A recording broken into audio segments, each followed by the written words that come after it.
नमस्कार प्रिय दर्शकों व श्रोताओं, भक्तजनों, आप सभी का मेरे इस चैनल पर स्वागत है। जो भक्तजन मेरी वीडियो पर नए हैं तो चैनल को सब्सक्राइब कर लेना। मैं श्री रामचरितमानस सुंदरकांड से बोल रहा हूँ। मैं दुआ और चौपाई बोलूँगा और उनके अर्थ सहित मैं आपको बताऊँगा जो आपके जीवन में काम आने वाली है, लेकिन आपको मन एकाग्र होकर सुनना होगा। दुआ है सचिव वेद गुर तीन जो प्रिय बोल वे आस, राज धर्म तिन तीन करे होए वे गई नास। तो जो अर्थ है इसका, मंत्री, वेद और गुरु। मंत्री वेद माने डॉक्टर और गुरु, ये तीन यदि अप्रसन्नता के भय, किसी के भय से या लाभ की अपने अंदर लाभ आशा से हित की बात ना कहकर, दूसरे की हित की बात ना कहकर प्रिय बोलते हैं, जो मीठा मीठा बोलते हैं, ऐसे ऐसे शब्द बोलते हैं कि आपको अच्छा लगे, लेकिन उन्हें तुमसे स्वार्थ है। तो ऐसे लोगों का क्या होता है कि राज्य, शरीर और धर्म ये तीनों ही शीघ्र नाश हो जाते हैं। जो मंत्री है, डॉक्टर हैं और जो गुरु होते हैं, वो अपने स्वार्थ को रखकर तुम्हारे अंदर ऐसे शब्दों से भरमाकर, प्रसन्नता देकर तुम्हें ठगा ठगी करते हैं। तो ऐसे लोगों का क्या होता है कि राज्य, शरीर और धर्म ये तीनों ही शीघ्र नष्ट हो जाते हैं। नष्ट होने का मतलब यहाँ पे ये है कि अब आप देखोगे दुनिया में नए डालकर कि ऐसा तो नहीं है। नष्ट होने का मतलब क्या है कि विनाश काले विपरीत बुद्धि, उन लोगों की बुद्धि जो है वो विकारों में हो जाती है। उनकी जो बुद्धि है वो खराब हो जाती है। परमात्मा की तरफ ध्यान कम है, सांसारिक भोगों की तरफ उनकी जो बुद्धि है वो बन जाती है।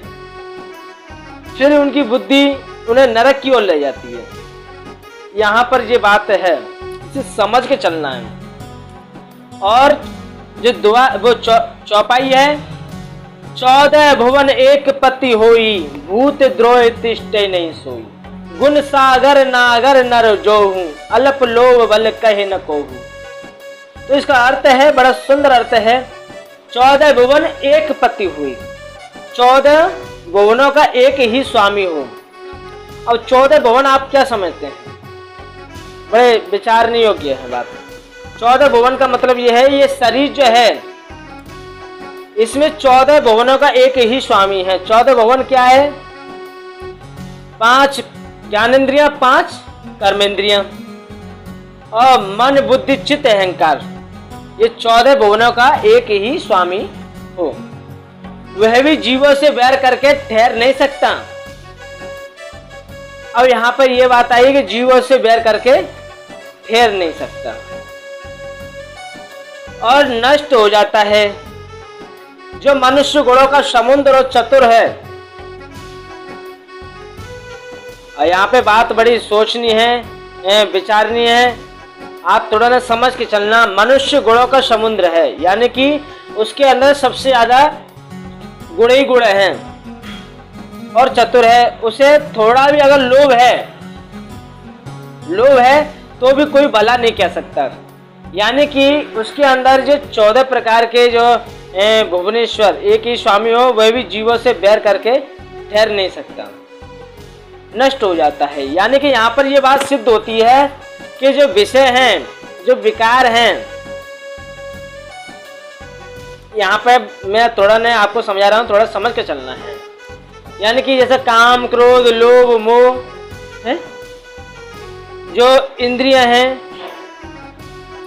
इनको अपने बस में करना है। जो इंद्रियां हैं इनको बस में करना है।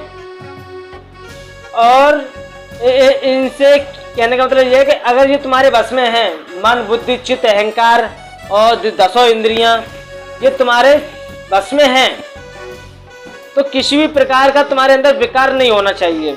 अगर विकार रह गया तो समझ लो कोई तुम्हें भला नहीं कहेगा, तुम कितने भी बड़े धर्मात्मा क्यों ना हो। यहाँ पर ये बात सिद्ध होती है।